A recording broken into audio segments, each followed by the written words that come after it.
¿Qué fue lo que vio Daniel que Dios mismo le prohibió revelar? ¿Por qué un libro que nombra imperios, cuenta años y traza el fin del mundo, guarda silencio justo en el punto más crítico? A Daniel se le ordenó sellar las palabras hasta el tiempo del fin. Ese mandato aún pesa sobre nosotros. ¿Qué podría ser tan peligroso que el cielo mismo cerró el registro y lo selló, lejos de toda generación, hasta el final? Las 7 señales de advertencia que dejó Daniel son marcadores de cuenta regresiva, cada una ajustando el marco hasta que el silencio en el centro ya no pueda ser ignorado. Son señales de cumplimiento, y cada una nos acerca más a la línea prohibida. Y cuando aparezcan, podría ser demasiado tarde. Verás el borde del sello, la línea donde Dios mismo dijo basta, y eso cambiará para siempre tu forma de leer la profecía. Para entender por qué Dios le prohibió a Daniel revelar su visión, primero debemos recorrer las señales. La primera señal apareció cuando un anciano profeta temblaba junto al río. Daniel ya era viejo cuando sucedió. No fue un sueño pasajero. Fue la puerta a la visión final, la que lo llevó hasta el borde del tiempo mismo. Había ayunado durante 3 semanas, su cuerpo debilitado, cuando se paró junto al río Tigris. El viento soplaba con fuerza, y de pronto apareció una figura radiante, vestida de lino, con un rostro como relámpago y ojos como fuego. Los asistentes que estaban cerca colapsaron de miedo y huyeron. Daniel permaneció temblando, demasiado débil para levantarse. Una mano lo tocó, lo sostuvo, y la visión comenzó. Lo que siguió no fue un fragmento. Los capítulos 10 al 12 forman un solo paquete profético que se despliega sin interrupción. Ángeles se movían, imperios se alzaban y caían con detalle, hasta que se abrió el horizonte final. Y entonces, silencio. En Daniel 12, versículo 4, el mensajero dijo: «Pero tú, Daniel, cierra las palabras y sella el libro hasta el tiempo del fin». Más adelante, en el versículo 9, la voz insiste con la orden: «Anda, Daniel, pues estas palabras están cerradas y selladas hasta el tiempo del fin». Justo en el punto donde la revelación se agudiza hacia su clímax, el registro se cierra. Sellar, en el mundo antiguo, era un acto legal. La palabra hebrea aquí, hatam, significa cerrar, asegurar, proteger por autoridad. No fue algo único de Daniel. Juan, en Patmos, también fue detenido cuando hablaron los 7 truenos. Pablo también dijo que oyó palabras en el paraíso que al hombre no le es dado expresar. El patrón ya se estaba escribiendo. A veces el cielo habla por medio del silencio. Un documento sellado no era perdido ni destruido, sino preservado para el destinatario correcto en el momento correcto. El cielo ordenó a Daniel que registrara lo que había visto, pero que encerrara parte de ello hasta que una generación futura estuviera donde él no podía estar. El sello era una restricción con propósito, un escudo tanto como una sentencia. El cielo lo cerró por decreto. Fue la autoridad en acción. Las palabras selladas están colocadas en el marco más cargado que uno pueda imaginar. Y alrededor de ese sello, la Escritura nos da 7 señales. No son símbolos sueltos ni acertijos. Son marcadores de cumplimiento. Cada señal nos acerca más al límite que Daniel no pudo cruzar. Ver esas 7 señales es comprender el perímetro de lo que Dios le prohibió revelar. Daniel 12, versículo 1, habla de Miguel, el gran príncipe, que se levanta para defender al pueblo de Dios. Nombra un tiempo de angustia, cual nunca fue desde que hubo gente. Un tiempo de liberación para los inscritos y luego la promesa. Muchos de los que duermen en el polvo de la tierra serán despertados, unos para vida eterna y otros para vergüenza y confusión perpetua. Daniel 12:2. En el mismo borde de una guerra angelical, de una angustia global y de la resurrección misma, Dios ordenó silencio. El contraste es impactante. Cuando Juan, en Apocalipsis 22, versículo 10, oyó al ángel decir: «No selles las palabras de la profecía de este libro», fue la instrucción opuesta. La visión de Juan fue destinada a ser revelada de inmediato. La de Daniel, por diseño, fue restringida. El silencio mismo es una revelación. Nos dice que el tiempo le pertenece a Dios, no a la curiosidad, y que la revelación es tan santa como el ocultamiento. Entonces, ¿qué hacemos cuando Dios mismo traza una línea? Al borde de la visión, el cielo dijo: «Basta». Daniel se inclinó ante esa orden. Su debilidad, sus oraciones temblorosas, su largo exilio, no le dieron el derecho de cruzar la línea que Dios había marcado. Y en esa palabra retenida, se le dio un nuevo tipo de conocimiento. El conocimiento de que ciertas verdades están reservadas para una hora futura. Moisés lo había dicho mucho antes. Las cosas secretas pertenecen a Yahvé nuestro Dios, pero las reveladas nos pertenecen a nosotros. Deuteronomio 29:29. Daniel vivió el peso de esa línea. Cargó con lo que pudo, selló lo que debía y dejó atrás un libro que llega hasta el límite del fin, pero no lo traspasa. El silencio exige nuestra atención. Si Dios mismo traza una línea, ¿qué espera más allá de ella? Esa pregunta dará forma a cada señal que sigue, porque el borde sellado no es aleatorio. Está rodeado de marcadores, 7 en total, que estrechan el marco hasta que el silencio se vuelve nítido. La primera señal está aquí: el pacto confirmado. Aquí es donde comienza el cronómetro de Daniel, el momento que el cielo marca como el inicio del fin. Daniel había orado con ayuno, confesando los pecados de su pueblo y suplicando misericordia. La ciudad de Jerusalén seguía en ruinas. Era ya tarde en el reinado persa, décadas después de la caída de Babilonia en el 539 a.C. C. En medio de esa oración, llegó Gabriel, un mensajero que habló de un futuro medido. 70 semanas están determinadas, dijo. 70 períodos de 7 que llevarían a Israel de la ruina a la restauración, de la reconstrucción del templo a la llegada de un ungido, de la crisis a la purificación final. Daniel 9:24. Este es el calendario del cielo, medido y exacto. 69 semanas conducen al Mesías.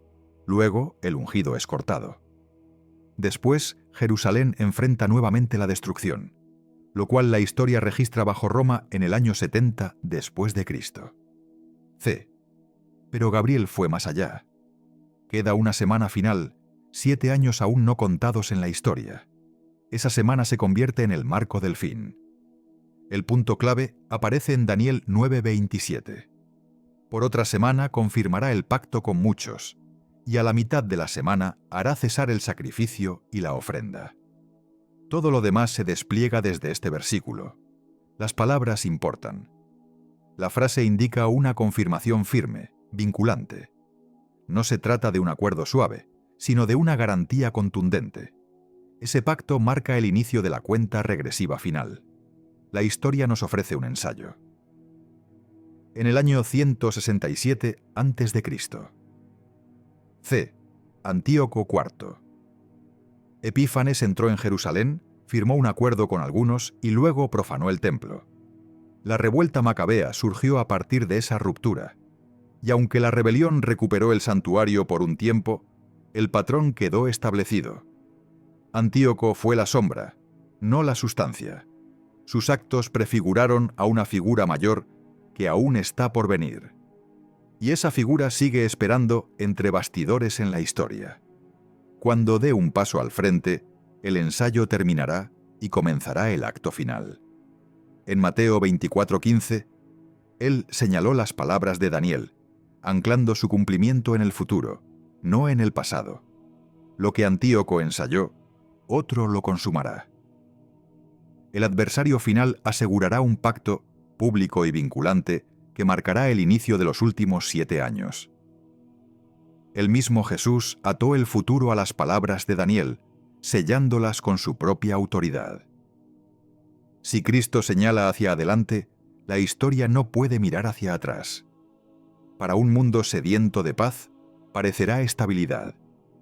Para quienes conocen a Daniel, es el disparo de salida del fin.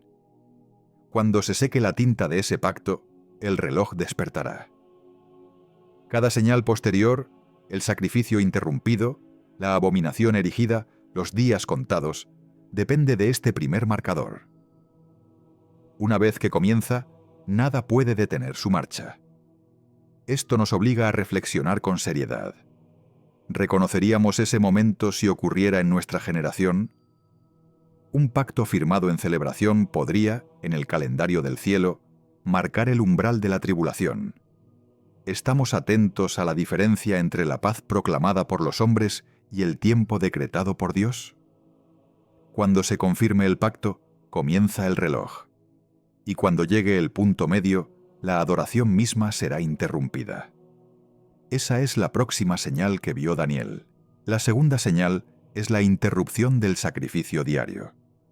Este es el eje de la profecía de Daniel, el momento en que la devoción misma es golpeada.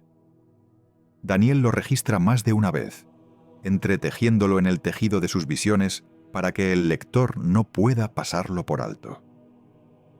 Daniel 9:27 dice: «A la mitad de la semana hará cesar el sacrificio y la ofrenda».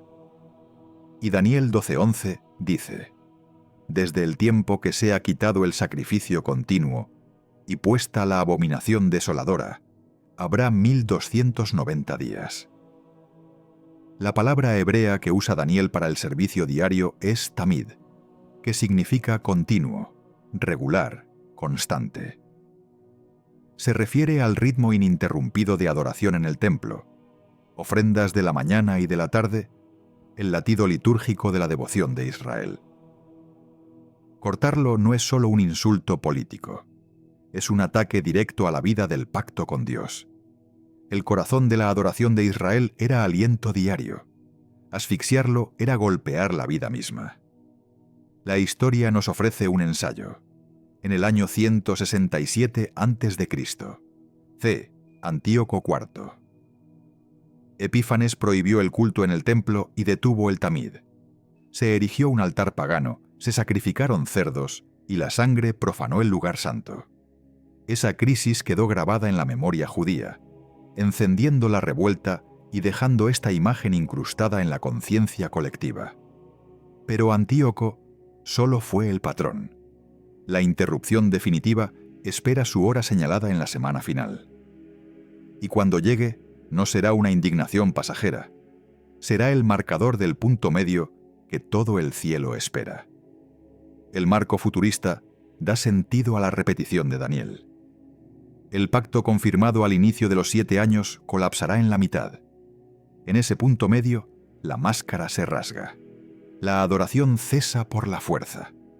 La eliminación del sacrificio continuo revela el verdadero objetivo del adversario. No solo tratados o política, sino la interrupción de la devoción misma. Cuando la adoración se detiene, las máscaras caen. El ritmo diario de oración y sacrificio era el ancla de Israel. Su silenciamiento expone la hostilidad que siempre estuvo activa bajo las promesas de paz. Muestra al mundo el verdadero valor de ese pacto. Esta señal lleva un peso aleccionador para la fe hoy. Si el objetivo del enemigo es silenciar la adoración, entonces adorar es en sí mismo resistencia. El salmista lamentó: «Han entregado al fuego tu santuario, han profanado la morada de tu nombre». Salmo 74, 7. Pero incluso entonces, Dios recordó a su pueblo. El fin no puede llegar sin esta interrupción. Un pacto puede poner en marcha el reloj, pero es el corte de la adoración lo que prueba la intención del adversario. Y prepara el escenario para algo aún más oscuro, el momento en que la profanación se vuelve visible, cuando una imagen se alza donde jamás debió estar. Cuando se detiene el sacrificio, el escenario queda despejado, y en ese vacío algo se levanta. La abominación, de pie donde nunca debió estar. La tercera señal golpea en el centro. La abominación desoladora. Daniel la menciona 3 veces. En el capítulo 9 escribe: «Y sobre el ala de las abominaciones vendrá el desolador». En el capítulo 11, versículo 31, dice: «Colocarán la abominación desoladora». Y nuevamente: «Desde el tiempo que sea quitado el sacrificio continuo y puesta la abominación desoladora». Daniel 12:11. Cada vez, la frase marca el punto en que el sacrilegio pasa de la hostilidad oculta a la profanación visible. Esta es la línea que el cielo mismo trazó. Cruzarla es entrar en terreno donde el juicio ya no se retrasa. La historia nos da el ensayo. En el año 167 a.C., c. Antíoco IV. Epífanes erigió un altar a Zeus en el templo de Jerusalén y sacrificó cerdos sobre él. El santuario fue profanado y la revuelta de los macabeos estalló como respuesta. Esa indignación quedó grabada en la memoria judía como la imagen viviente de la impureza. Sin embargo, Jesús, de pie 2 siglos después, señaló hacia el futuro. Dijo a sus discípulos: «Por tanto, cuando vean en el lugar santo la abominación desoladora de que habló el profeta Daniel, entonces los que estén en Judea huyan a los montes». Mateo 24:15-16. Sus palabras lo dejan claro. Antíoco fue la sombra, no el cumplimiento. La abominación aún está por venir. Pablo describe a la figura detrás de ella. El hombre de pecado se sienta en el templo de Dios haciéndose pasar por Dios. Segunda a los Tesalonicenses 2. No se trata simplemente de un ídolo. Es un adversario entronizado, el lugar santo contaminado por la pretensión de un señor falso. Apocalipsis 13 añade otra capa. Se hace una imagen, se le da aliento y se exige adoración bajo amenaza de muerte.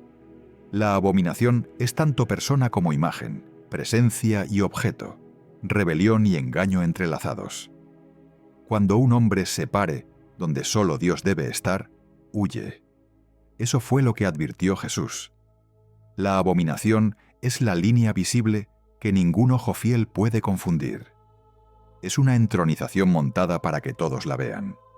El lugar santo, antes dedicado al Señor del cielo, se convierte en escenario de blasfemia. Imagina el peso para quienes lo verán. Familias huyendo de Jerusalén, oraciones susurradas entre dientes, ojos que se niegan a mirar el santuario profanado. Para Daniel, al oír estas palabras junto al río, el silencio de la parte sellada pesaba junto a este horror revelado. Para nosotros, agudiza la advertencia. La adoración será prohibida y luego el propio trono de la casa de Dios será reclamado por otro. Por eso Jesús dijo a sus seguidores que huyeran de inmediato. La abominación no es un detalle para estudiar con calma. Es el detonante de la supervivencia. Cuando la abominación sea instalada, la guerra ya no estará oculta. Pero la Escritura no deja el calendario sin medir. La abominación activa un período ya definido por el reloj del cielo, un lapso de años y días bajo control estricto. Esa es la próxima señal que Daniel registró. La presión de la guerra explica por qué la hora final debe estar limitada.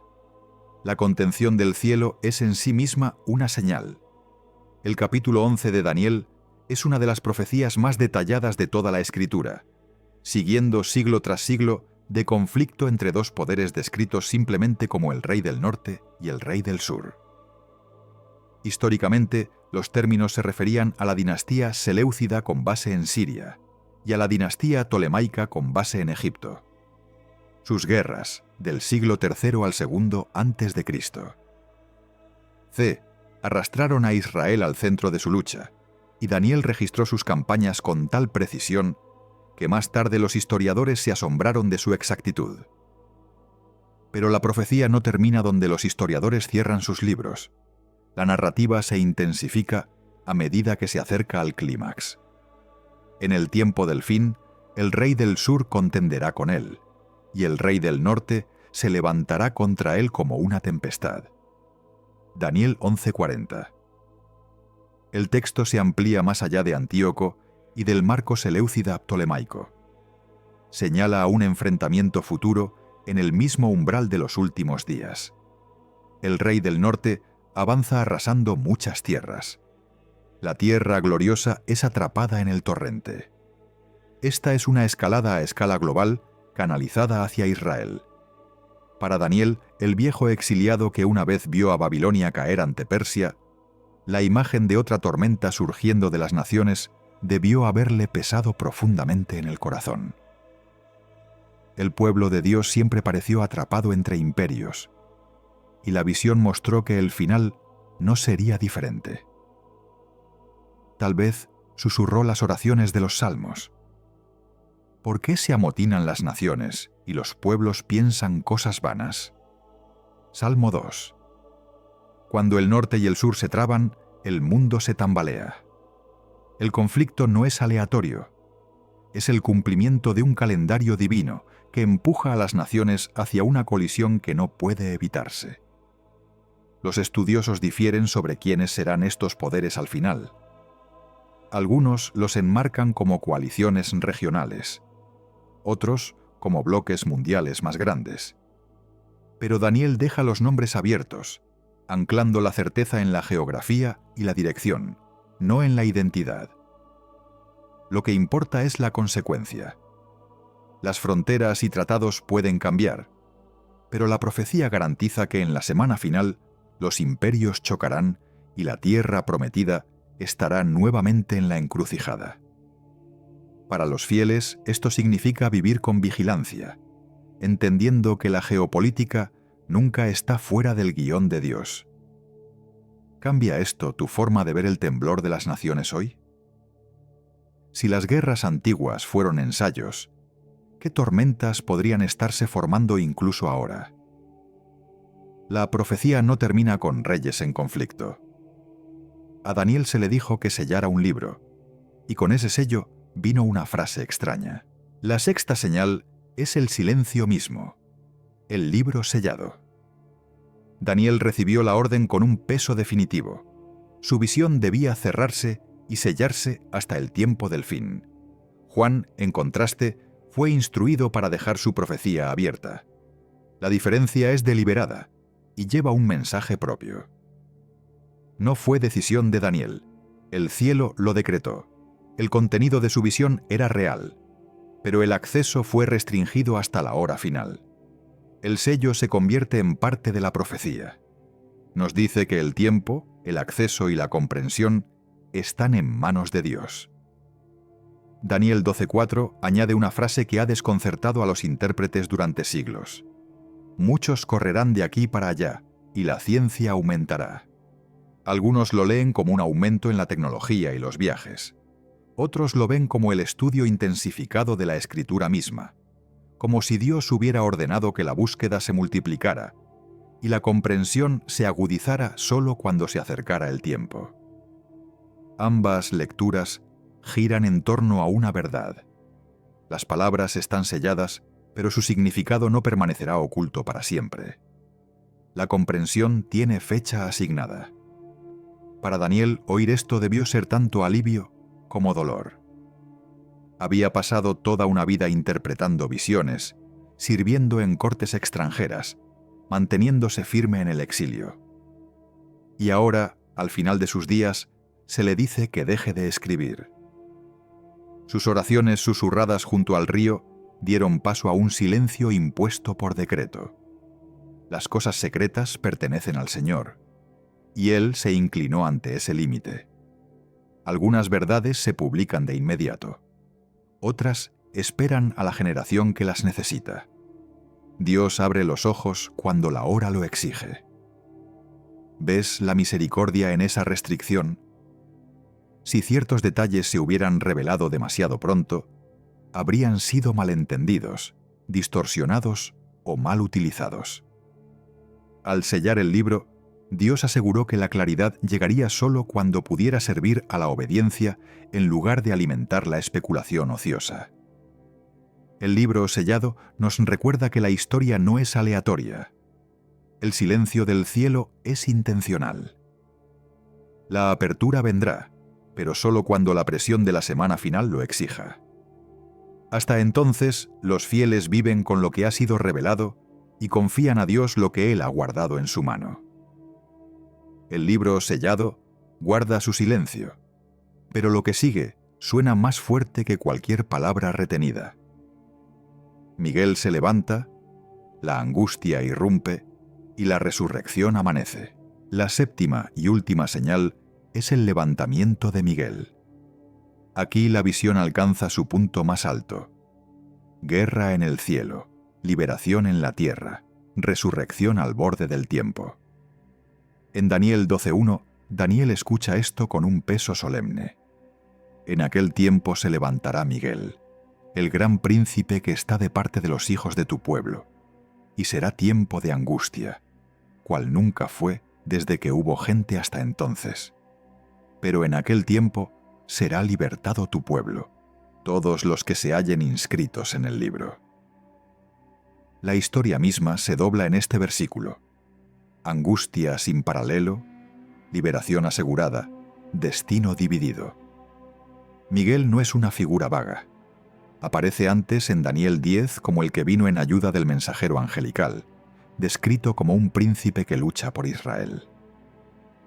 Judas 9 lo llama arcángel, disputando incluso por el cuerpo de Moisés. Apocalipsis 12 lo muestra liderando los ejércitos celestiales contra el dragón. Cuando Miguel se levanta, las tumbas escuchan. Daniel 12:2 continúa con una de las declaraciones más claras de resurrección en todo el Antiguo Testamento. Y muchos de los que duermen en el polvo de la tierra serán despertados, unos para vida eterna y otros para vergüenza y confusión perpetua. El silencio que Daniel cargaba se rompe no con susurros, sino con el estruendo de la resurrección. Los fieles brillan como el resplandor del firmamento, como las estrellas a perpetua eternidad. Daniel 12:3. La yuxtaposición es intencional. El sello guarda silencio, pero alrededor de ese silencio se alzan las realidades más pesadas. Guerra angelical, liberación humana y resurrección para vida o juicio. El cielo ocultó detalles tácticos, pero reveló el destino completo.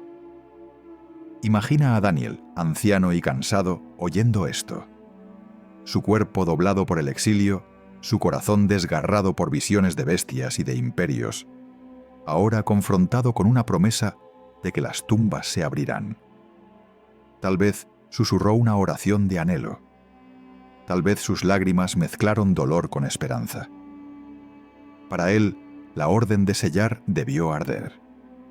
Anhelaba escribir más, pero la seguridad de la resurrección lo sostuvo.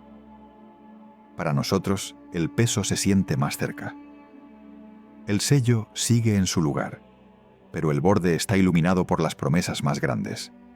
La protección de Miguel, la liberación de los fieles, el despertar final de los muertos.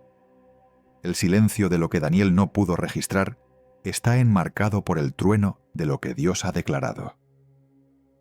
Si las tumbas se abrirán, ¿qué significa vivir con fidelidad en los días previos? ¿Qué peso tiene la eternidad sobre las decisiones que tomas hoy?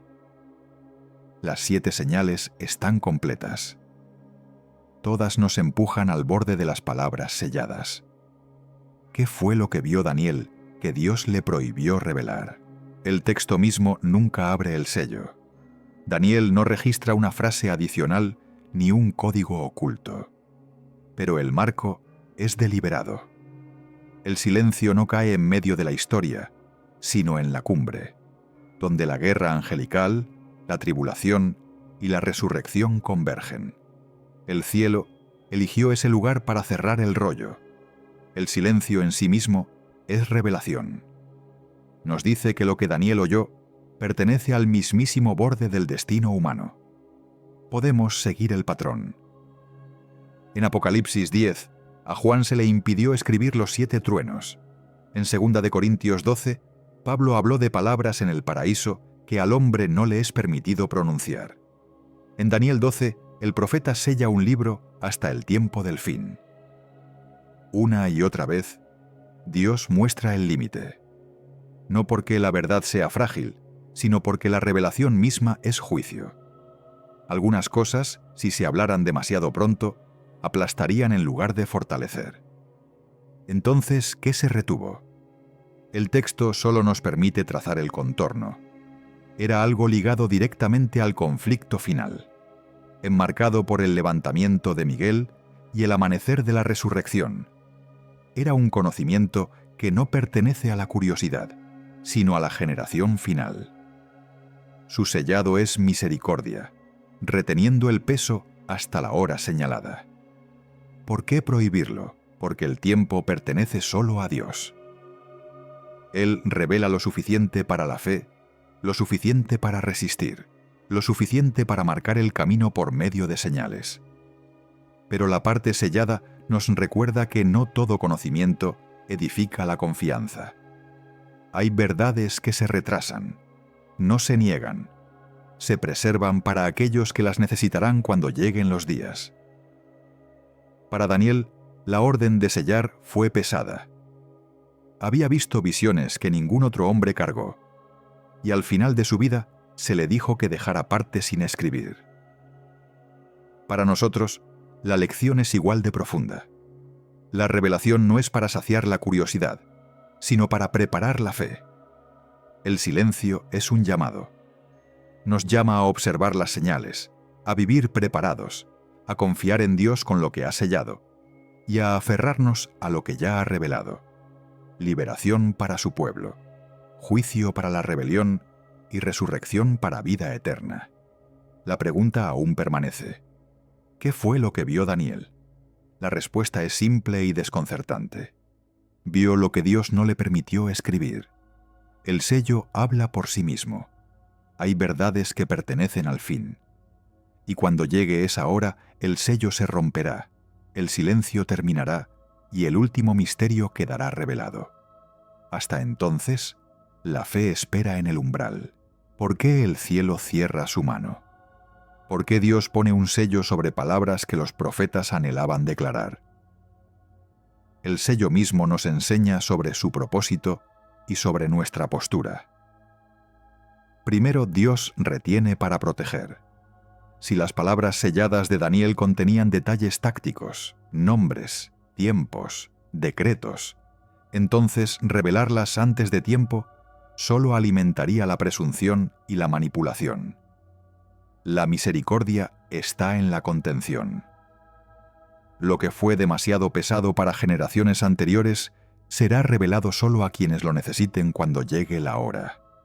Segundo, Dios retiene para marcar el ritmo. La revelación nunca es un torrente sin cauce. Los tiempos y las sazones le pertenecen. Daniel 12:10 dice que los impíos tropezarán mientras los sabios serán refinados y preparados. El silencio permite que la Iglesia camine por fe en cada época, mientras la generación designada recibe claridad en el tiempo señalado. Tercero, Dios retiene para purificar. Retrasar la revelación no es privación, es formación. Hebreos 10:36 dice: «Ustedes necesitan perseverancia para que, habiendo hecho la voluntad de Dios, obtengan la promesa». Retener fuerza la perseverancia. Moldea a los santos para anhelar a Cristo mismo más que cuadros decodificados. Entonces, ¿cómo resiste la Iglesia? Con una tríada que el mismo Daniel nombra: discernimiento, santidad y valentía. Discernimiento para distinguir la verdad del error cuando el engaño se espese.